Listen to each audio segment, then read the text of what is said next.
నమస్కారం. భవిష్యవాణి కార్యక్రమానికి స్వాగతం. ఈరోజు మనతో పాటు ఉన్నారు ప్రముఖ మేధిని జ్యోతిషులు, జ్యోతిష్యానంత సవ్యసాచి జీవీఎల్ఎన్ ఆచార్యులు గారు. నమస్తే సార్.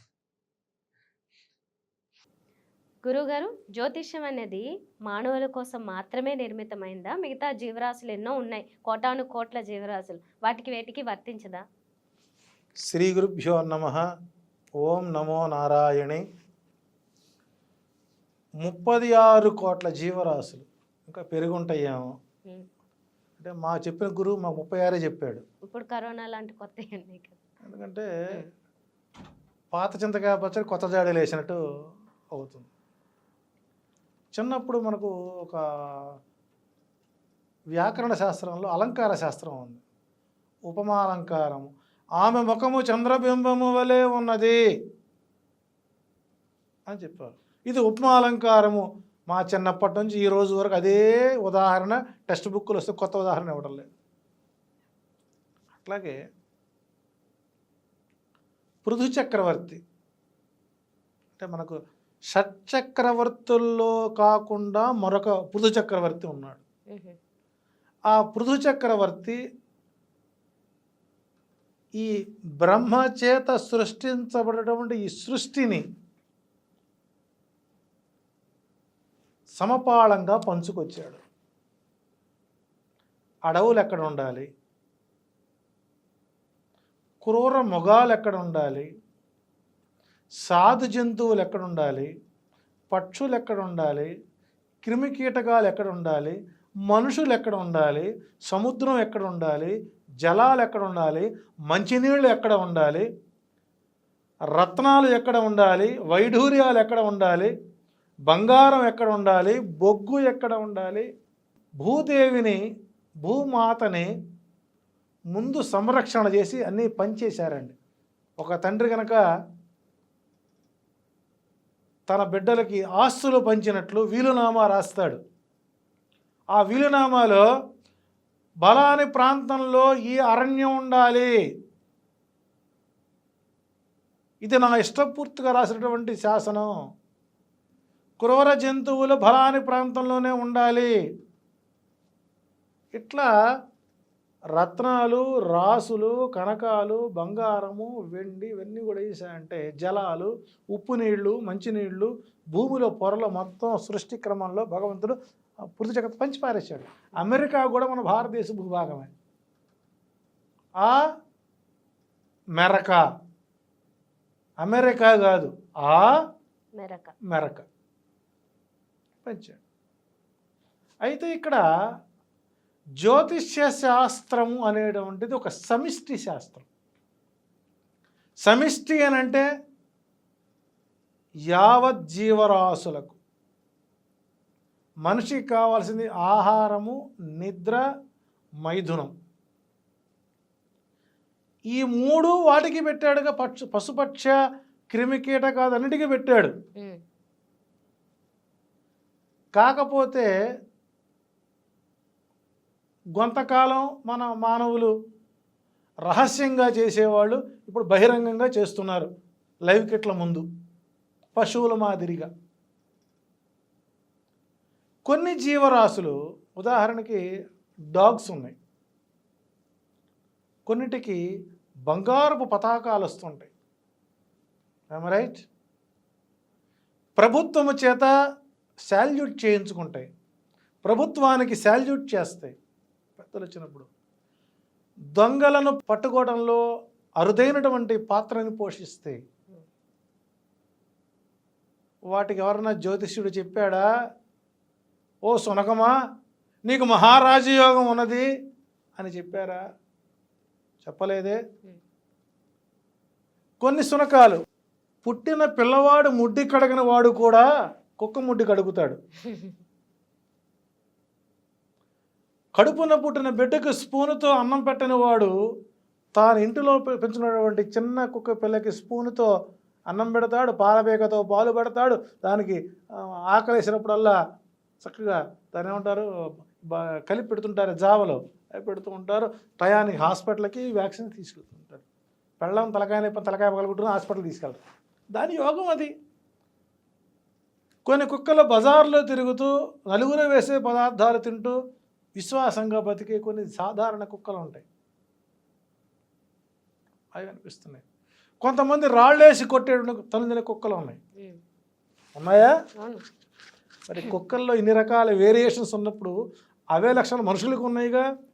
కొంతమంది పద్మ విభూషణ పొందుతున్నారు, కొంతమంది పద్మశ్రీ పొందుతున్నారు, కొంతమంది భారతరత్న పొందుతున్నారు, కొంతమంది కోటీశ్వరులు అవుతున్నారు, కొంతమంది కోటీశ్వరులు అవుతున్నారు, కొంతమంది లక్షాధికారులు అవుతున్నారు, కొంతమంది భిక్షాధికారులు అవుతున్నారు, కొంతమంది చీచా ఉంటారు, కొంతమంది తిడుతున్నారు.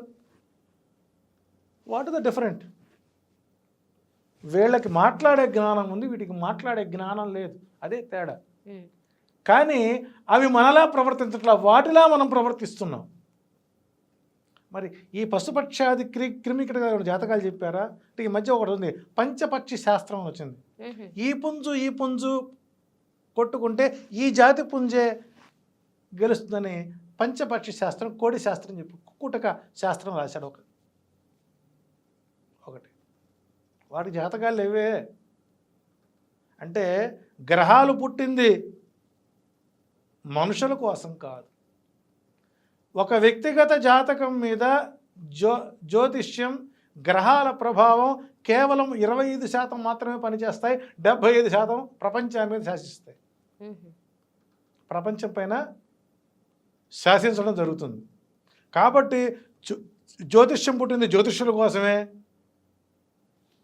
మనుషుల కోసమే, ఇది మానవాళి కోసమే ఉద్భవించిన శాస్త్రం అని ఎవరన్నా అంటే నా దృష్టిలో వాడు మనిషి కాదని చెబుతాను. ఇంకో పదాన్ని ఉపయోగించాలి, సంస్కారం అడ్డొస్తుంది. కాబట్టి ఇక్కడ మనిషికి జంతువుకి పోలికని మనం పోల్చుకున్నప్పుడు మరి ఆవు గడ్డి తిని పాలిస్తుందిగా, మరి నువ్వేం కక్కుతున్నావు? రెండు తినేది, అది గడ్డి తింటుందని మనం తింటున్నావు, నువ్వు గడ్డి తిని పాలిస్తావా? కాబట్టి ఇక్కడ స్త్రీని మనం గోవుతో పోల్చాలి. ఒక స్త్రీయే బిడ్డలకు పాలిచ్చేది. అందుకే నేను అంటాను, మగుడు మంచివాడు కాదు, మగవాడు మంచివాడు అని అంటాను నేను. వీడికి అహంకారం, వాడికి నిరహంకారం.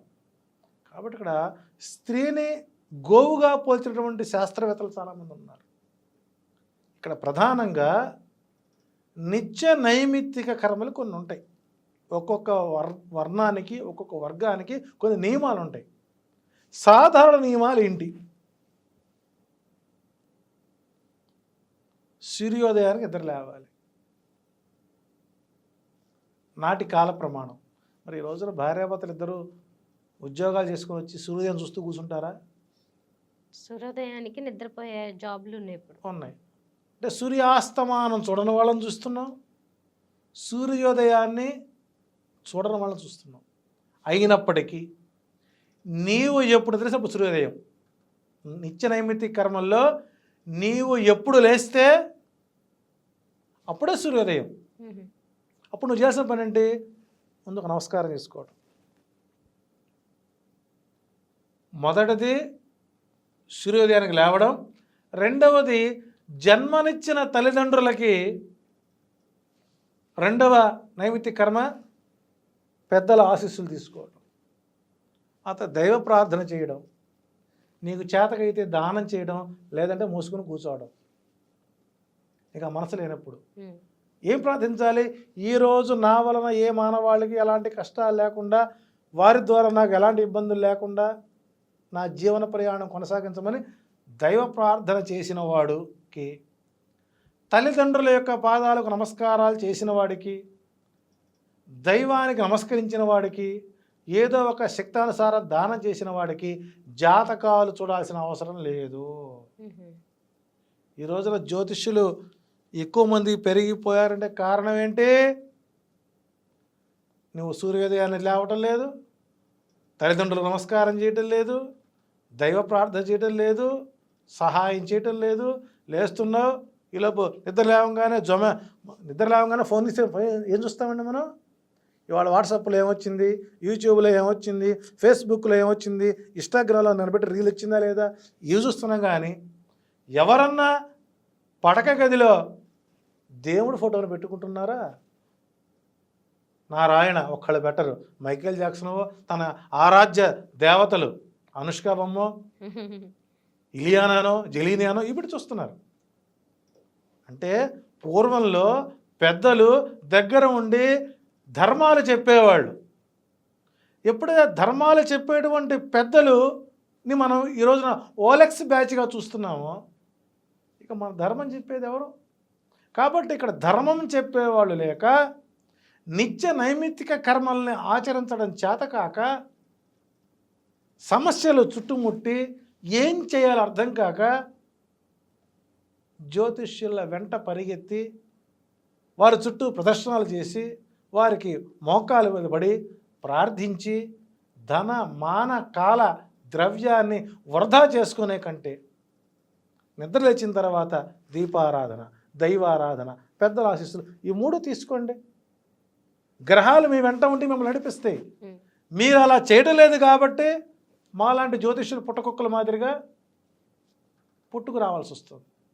కాబట్టి ఇక్కడ కేవలం మానవుడి జీవితం మీద జ్యోతిష్యం 25% మాత్రమే పనిచేస్తుంది తప్ప 100% పనిచేయదు. మీరు చేయాల్సిన పనులు మీరు చేయండి.